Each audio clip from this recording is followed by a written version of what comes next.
Eu tenho a honra de receber, para uma boa conversa, a doutora Taniele Teres. A doutora Taniele é destas guerreiras que estão nessa luta pelos injustiçados, pelos presos políticos do 8 de janeiro.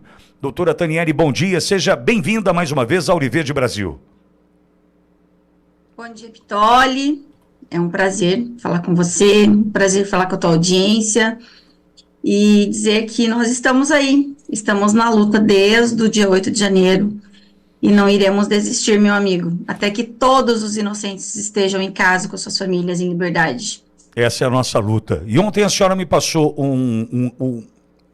mais um caso desses absurdos, né, dos presos, dos injustiçados, e eu queria que a senhora relatasse o que aconteceu e o que está acontecendo agora com mais um desses casos, doutora. Então, Pitoli, são tantos, né? Desde o 8 de janeiro aí nós já vimos tanta coisa, tantos absurdos, sabe? Que às vezes você se pergunta, será que isso aqui é um pesadelo? Isso está acontecendo mesmo, né? Isso está acontecendo mesmo no Brasil. Como advogada, me revolta, né? Já passou até do nível da revolta, porque a gente acaba adoecendo com tudo isso também. E na semana retrasada, eu recebi aí uma mensagem de uma pessoa de Minas Gerais, me procurando para falar sobre um preso político que havia voltado para a prisão por descumprir cautelares. Assim, a gente sabe que alguns acabam descumprindo cautelares para poder trabalhar, para trazer alimento para dentro de sua casa. Então, eu acabei não analisando o caso no final de semana. Falei, olha, na segunda-feira eu vou dar uma olhada e eu vou ajudar sim. Na segunda-feira, Pitoli, quando eu comecei a olhar o processo, ele se chama Divânio Natal Gonçalves, ele é de Uberlândia. Ele foi preso no dia 9 de janeiro, no QG, ficou preso 3 meses em Brasília, e foi liberado dia 13, dia 21/3/2023, retornou, era aquelas cautelares de 24 horas para chegar até a comarca e colocar a tornozeleira, né, se apresentar e colocar a tornozeleira. Ele cumpriu, ele retornou, o seu Divânio retornou para Uberlândia e cumpriu as cautelares certinhas. Acontece que, de acordo com a família, a advogada sumiu do processo, nunca mais conversou com a família, e no dia 1º de abril, às 20h47 da noite, ele foi preso dentro da sua casa, tá? Com a tornozeleira eletrônica funcionando certinho, se apresentava toda segunda-feira, tem as declarações da empresa, e ele foi preso dentro da sua própria casa, às 20h47 da noite, depois de chegar de um dia de trabalho, cansado. E qual que foi a determinação da prisão dele? Porque ele estaria descumprindo as cautelares, ele nunca teria se apresentado no domicílio dele, ali do foro da execução penal de Uberlândia, e teria cortado a tornozeleira, estaria foragido há 7 meses. Ele foi preso, ele continua preso, porque ainda não saiu o alvará dele. Eu confesso para você que eu comecei a passar mal. Eu fiquei muito mal na segunda-feira, eu comecei a fazer o pedido de revogação de prisão imediatamente, falando com a filha dele, olha, teu pai está preso por causa de um erro. Porque nos próprios autos eu encontrei uma certidão, depois que ele foi preso, uma certidão do juízo de violência doméstica e precatórios de Uberlândia, onde constava o número do processo que ele cumpria cautelar, no mesmo fórum, e constava que ele por 2 vezes havia justificado violações de cautelares, uma vez porque ele ficou sem luz na casa dele, e isso fez com que a tornozeleira dele descarregasse, ele estava sem luz, e a outra vez porque ele tem uma filha de 6 aninhos, ele foi comprar sorvete, a filha pediu sorvete, né, e ele foi comprar sorvete para a filha e ele descumpriu a cautelar dele. Eu falei, meu Deus, Pitoli, como é que são erros, sucessões de erros, né? Como eu falei no pedido de revogação de prisão. Como é que alguém é acusado de descumprir cautelar, de cortar a tornozeleira, é preso na casa à noite, no período noturno, é preso com a tornozeleira na perna, né? E o juiz é um fórum só, são várias varas, várias salas, né? E são vários juízes que existem na comarca de Uberlândia. O ministro Alexandre de Moraes determinou que um juiz, né, o juiz da vara de execução penal, informasse sobre o cumprimento das cautelares dele, e esse juiz falou, não, aqui ele nunca apareceu, ele não cumpriu o cautelar, aqui ele não cumpre cautelar, esse cara nunca apareceu aqui.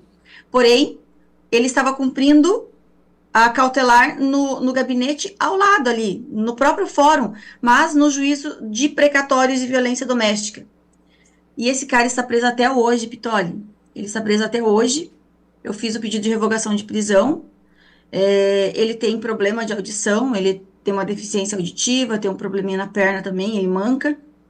E ontem saiu o parecer da PGR reconhecendo o erro, reconhecendo que ele está preso por um erro, e a gente está no aguardo aí da expedição do alvará de soltura dele para hoje ainda. Mas, doutora, então, já que é do 4921, é importante a gente lembrar o seguinte: 4921 é o de quem foi preso no dia 9 de janeiro e o 4922 de quem foi preso no 8 de janeiro. Se ele está no 4921, não foi oferecido a ele o acordo de não persecução penal, doutora? Porque eu lhe pergunto isso. Ainda com tornozeleira, ainda mais agora preso de volta à cadeia desde o dia 1º de abril, a gente está falando de 6 meses de uma prisão que não deveria acontecer. Eu já entendi. Mas se ele está no 4921, não foi oferecido a ele a NPP, ele não aceitou, porque eu quero entender o tempo que esse cidadão, né, está usando a tornozeleira, né, agora preso injustamente. É um absurdo atrás do outro, hein, doutora? Vitória, eu vou te falar uma coisa. Eu consegui conversar por 12 minutos com ele na terça-feira. Como ele está preso no presídio de Minas Gerais é muito difícil o acesso por videochamada com os presídios. Eu falo isso porque nós temos mais 2 casos lá. E eu consegui com a OAB de Minas Gerais essa videochamada de 12 minutos com ele, e eu não consegui conversar sobre a NPP. Dele, existe sim a oferta do NPP, mas o que ele me falou? Ele falou, doutora, e a filha dele também falou. Doutora, o microfone mutou sem nenhum motivo. Parei de ouvi-la. Doutora? Doutora? Estamos conversando com a doutora Taniele Telles, mais um absurdo caso envolvendo um preso do 9 de janeiro. Doutora, me ouve? Olha, eu te ouço. Você consegue me ouvir? Agora estou te ouvindo. Agora estou ouvindo a senhora. A senhora sim. falava da filha dele e da filha sobre o ANPP. Isso. Então, assim, a filha não sabe me responder, porque a filha falou que quando ele foi preso no dia 9, você sabe que existiram muitos advogados, que eles estavam em desespero, eles acabaram contratando, fazendo empréstimos e tudo mais, e ele acabou contratando uma advogada de Brasília. E essa advogada teria sumido após tudo isso, tá? Então, ele falou que nunca mais conseguiu conversar com a advogada. Pitoli, e no mês de maio, início de maio, tá? Início de maio, ela pediu para sair do processo, porém ela não respondeu para apresentar defesa, foi intimada várias vezes, inclusive no mês de início de março de 2025 agora, ela foi intimada, porque quando eles descumprem cautelares, os advogados são intimados para justificar. Nós temos o prazo de 5 dias para justificar. Ela foi intimada e ela não justificou. Então, eu acredito que ela realmente não tinha mais contato com o seu Divânio, porque senão ela iria falar, opa, peraí, não prendam ele, porque ele está cumprindo o cautelar.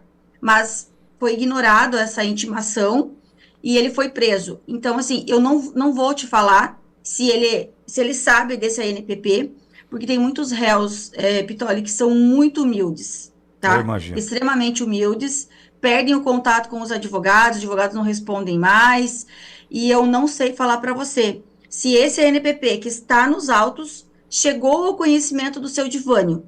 Eu só vou conseguir falar isso com você depois que ele sair da prisão, que eu consegui agora o alvará dele, e eu vou conseguir conversar com calma com ele, porque até então eu só perguntei para ele nesses 12 minutos ali como é que ele estava.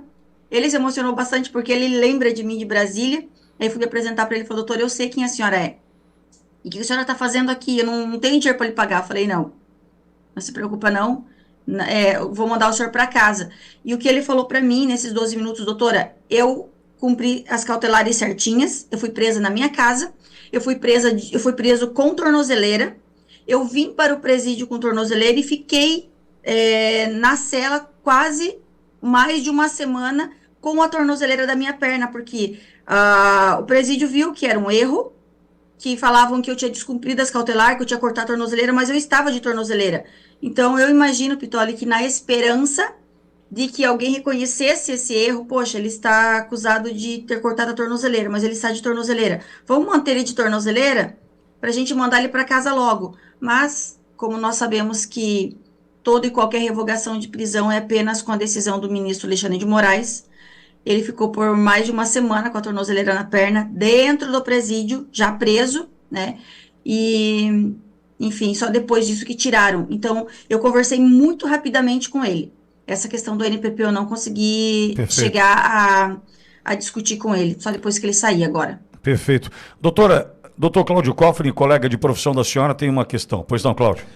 Bom dia, doutora Taniele. Uma honra poder falar com a senhora e como advogado também fico muito feliz em encontrar mais uma advogada guerreira que atua em defesa do que a nossa OAB Nacional não vem fazendo, que é a defesa do devido processo legal. Doutora Taniele, primeira pergunta, a senhora está sediada em qual cidade do Brasil? Bom dia, doutor Cláudio. A honra é minha, né? Doutor, eu resido em Santa Catarina, resido em Jaraguá do Sul, Santa Catarina. Perfeito. Esse caso está ocorrendo em qual cidade? Esse caso, ele é de Uberlândia, Minas Gerais. Aí eu pergunto para a doutora já é reconhecida pela dedicação da senhora e pela atitude de não ter medo, por exemplo, em apontar desmandos do ministro Alexandre de Moraes ao longo de vários casos que a senhora tem atuado. A senhora tem percebido, não apenas em Uberlândia, como em outros lugares, a possibilidade de magistrados locais estarem agindo de maneira a serem mais rigorosos, punitivos, contra o cidadão acusado em procedimentos ligados aos inquéritos do ministro Alexandre de Moraes? Ou a senhora acha que são só erros que podem estar ocorrendo no comportamento?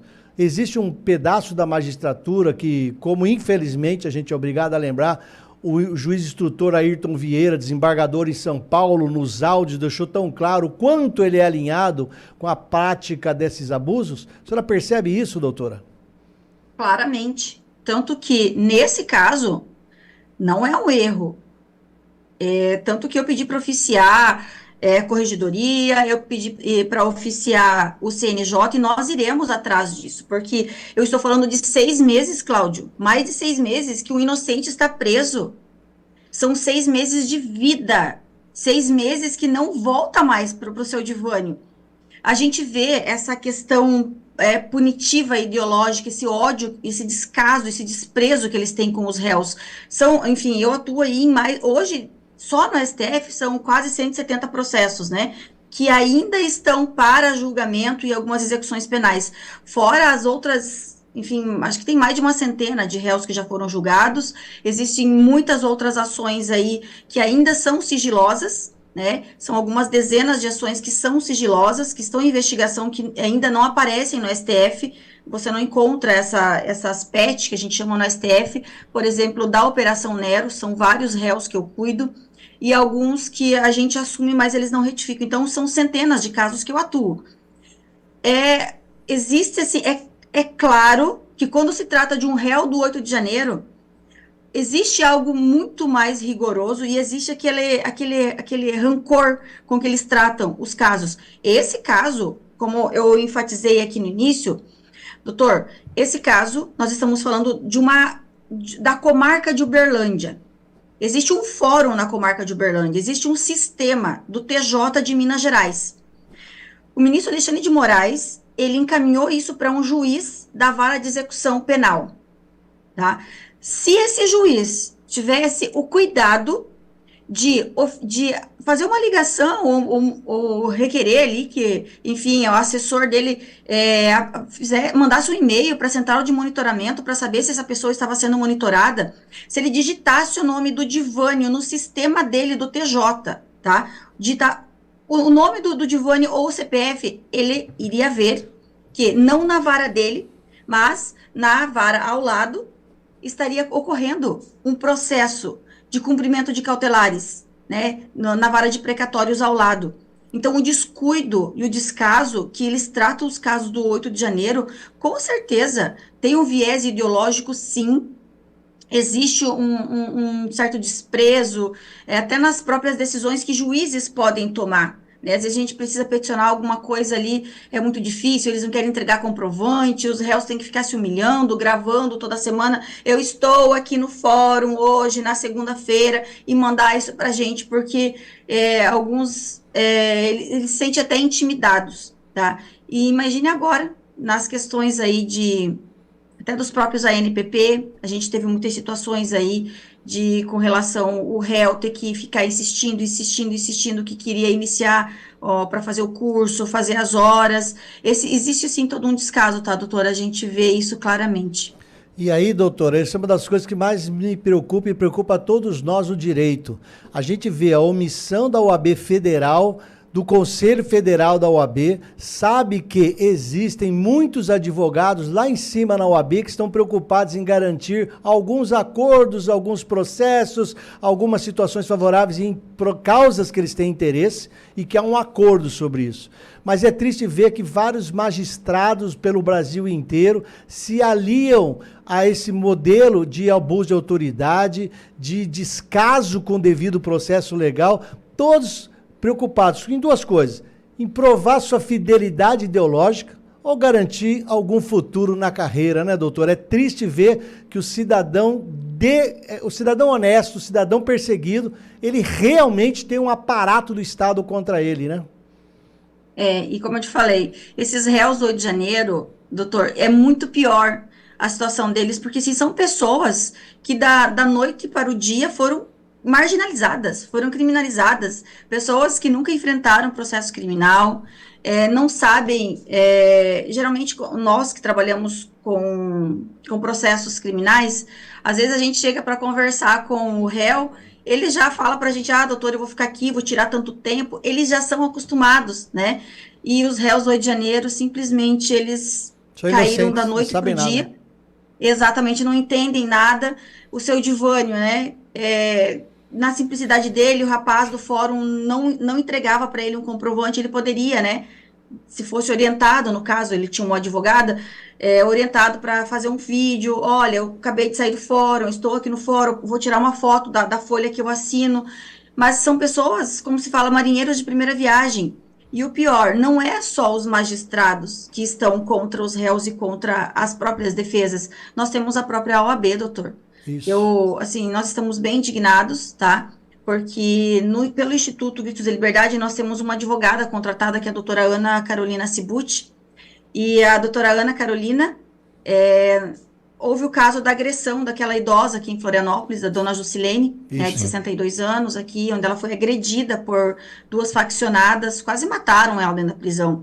E a doutora Ana, eles ocultaram isso por 3 dias, a agressão dela. No terceiro dia, ela fez uma videochamada com a nossa cliente, que é a dona Jusilene, e quando ela olhou, né, e ela viu que ela estava toda roxa, ela tirou um print da tela do computador, porque o presídio não tinha informado ela fez uma petição imediatamente no período da manhã, informou isso nos autos, juntou o print da dona Jusilene toda roxa, toda preta, esse lado aqui do rosto, né, da agressão, juntou isso na STF, informou a agressão, pediu para o oficial presídio, e no final do dia aconteceu uma audiência pública em Brasília, e a doutora Ana denunciou esse caso da agressão, era uma audiência de violação de direitos humanos dos réus, denunciou a agressão que a dona Jusilene sofreu, e o risco, né, inclusive de vida que ela corria dentro da prisão, e o processo ele é público. Né, foi levantado ali pelo doutor Luiz Felipe, saudoso doutor Luiz Felipe, né, e o Marco Antônio, né, aquele jornalista, eles levantaram uma foto, entraram no processo, baixaram a foto, né, da agressão e levantaram isso na audiência pública. O presídio cortou as videochamadas com a doutora Ana. A doutora Ana mora no Paraná e a Jusilene mora em Florianópolis, está presa em Florianópolis. Cortou as videochamadas com a doutora Ana. Ela acionou as prerrogativas da OAB para informar a violação das prerrogativas dela como advogada, que não deixaram mais ela fazer videochamada com a dona Jusilene, então cortaram o contato dela. E isso foi em mês de agosto. Até hoje, a doutora Ana não recebeu nenhum respaldo, nenhuma resposta da OAB. Porém, Nossa Senhora. agora, final do mês, a doutora Ana recebeu uma representação da OAB, o prazo de 15 dias para ela se manifestar, que o presídio, por ela ter Divulgado. tirado o print da tela do computador, o presídio está representando ela na OAB, né, por violação aí de condutas éticas, profissionais, acusando ela de transformar o caso, né, em algo midiático e tudo mais. Então, a gente vê, quando viola as prerrogativas do advogado, a OAB não faz nada. Mas quando é o advogado que é violado, a OAB, ok, aceita a representação e dá prazo de 15 dias para o advogado manifestar, porque a gente sabe que pode vir até uma possível cassação contra a doutora Ana. Doutora, acho que fica importante a gente fazer um destaque aqui. Porque a gente fica nessa de, o Alexandre de Moraes, o Alexandre de Moraes, o Alexandre de Moraes, o Alexandre de Moraes. Eu acho que é importante a gente olhar o seguinte. Primeiro, para chegar no caso do seu Divânio, em Uberlândia, descumpridor de cautelares, o que não é verdade, eu imagino que o Alexandre de Moraes, do alto da sua prepotência, do seu trabalho, bababá, não foi ele que pegou o papelzinho lá. Não. Seu Divânio em Uberlândia. Deixa eu dar uma olhada. O seu Divânio está descumprindo. Mentira. Seu Divânio rompeu a tornozeleira. Mentira. Mas veja, deixa eu olhar. Duvido, não é o Alexandre de Moraes. Tem uma mega equipe. Mas é isso que eu estou dizendo. Então, é importante a gente entender o seguinte. Alexandre de Moraes, o sancionado, o violador de direitos humanos, ele tem por trás uma equipe violadora de direitos humanos. Muito grande. Que é gigantesca, uma corrente que chega, inclusive, a comarcas, a presídios, a secretarias de segurança pública. Servidores de fórum. Gente que é fã. Veja. Fã da ditadura. O demônio tem fã. O demônio tem seguidor, Isso. O demônio tem quem, né, o idolatra, tem o satanista, tem não sei o quê. Eu estou tentando dizer isso pelo seguinte motivo. Para a gente entender o seguinte, o buraco no Brasil está muito mais embaixo e a gente está passando a descobrir coisas, entendo que esses inocentes estão pagando esse preço para que a gente venha a conhecer de fato o sistema no Brasil.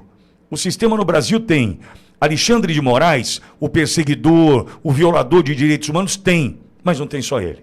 Tem uma equipe que o aplaude, lá na Secretaria de Administração Penitenciária de Santa Catarina, provavelmente tem alguém que aplauda, que nem sabe, o Moraes não faz ideia que o cara existe, mas o cara tá, esse ministro, eu sou fã desse cara.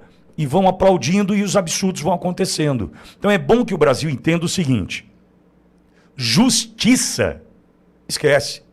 Hoje tem o que eu quero fazer, eu faço. Se eu quiser perseguir, eu persigo. Vou perseguir. É isso que está acontecendo no Brasil. Esse cidadão, o seu Divânio, a dona Juscelene, a advogada, a doutora... Enfim, o que nós estamos assistindo é ótimo para a gente entender o seguinte. Não é só Alexandre de Moraes, Brasil. Não vai achar que é só o cara. É ele uma legião que o apoia, que o aplaude. E, doutora... certa vez conversei com um ex-PGJ do estado de São Paulo, um promotor muito sério, e perguntei para ele, quando isso vai acabar? Isso foi em 22, por conta do inquérito das fake news. Certo. Não tinha 8 de janeiro ainda. Ele me disse assim, enquanto alguém aplaudir, terá espetáculo. Estamos nós aqui. Se esse cara da Secretaria de Administração Penitenciária de Santa Catarina aplaude, a gente vai continuar assistindo esses absurdos. E enquanto existirem advogados como a doutora Taniele, enquanto existirem advogados como a doutora Ana, o doutor Lima, dezenas e dezenas, centenas de advogados que honram o que a gente jurou, possuem ética, possuem autonomia, não tem rabo preso, não. Enquanto nós, advogados, que somos os únicos que estão no processo judicial, que defendemos o cidadão, nós não somos Estado, nós somos os únicos que defendemos o cidadão. Enquanto existirmos como advogados íntegros e donos, como a doutora Taniele está demonstrando, e vários outros que passam por aqui, tem uma chance nesse país. Enquanto existirem alguns jornalistas, como Alexandre Pitoli, que tem independência, tem ética, tem vergonha na cara para defender o Brasil, nós temos chance. Enquanto existirem vocês dezenas de milhares, milhões de brasileiros que se manifestam contra essa ditadura, nós vamos vencer esse bando de pessoas que entregou a alma pro demônio e que bate palmas pro show. Doutor, obrigado por passar por aqui. Vai contando pra gente sobre o seu Divânio. A gente quer um próximo capítulo e que seja feliz, que seja a liberdade dele, doutora. Em nome de Jesus, Pitoli, se Deus quiser, hoje eu encaminho para você o alvará de soltura dele. Eu quero agradecer a você, né, doutor Cláudio também, você sempre dando voz, Pitoli, para essas pessoas, e realmente nós somos a última barreira, né? Eles precisam passar por cima de nós e eles não vão conseguir. E mais uma coisa, não é só Alexandre de Moraes. O Brasil precisa entender que existe um PGR, tá? Que é conivente com tudo isso. Por que o Gonê ainda não foi sancionado? Ele deveria ser sancionado porque todos os erros passam por ele. Ele assina embaixo, tá? E ele concorda com tudo, porque se ele se posicionasse e falasse, não, peraí, não é bem assim, você está falando da liberdade de uma pessoa. Primeiro, vamos acionar primeiro a Secretaria de Segurança Pública de Minas Gerais, para a gente ver se essa pessoa realmente não está no monitoramento. Então, a gente precisa entender que existe um aparato maligno, sim, que hoje tenta comandar o nosso país, mas nós somos a última barreira. E o Gonê é tão culpado e tão violador quanto Alexandre de Moraes. Pitoli, Deus abençoe, tá? Amém. Deus abençoe você, que Deus continue te usando, continue guardando sua vida, amém, tá? Que você continue sendo esse baluarte aí, dando voz para nós e voz para os inocentes. E doutor Cláudio, Deus abençoe o senhor também. Um ótimo dia para vocês. E a doutora também. Amém. A senhora também. Obrigado, doutora. Um abraço para a senhora.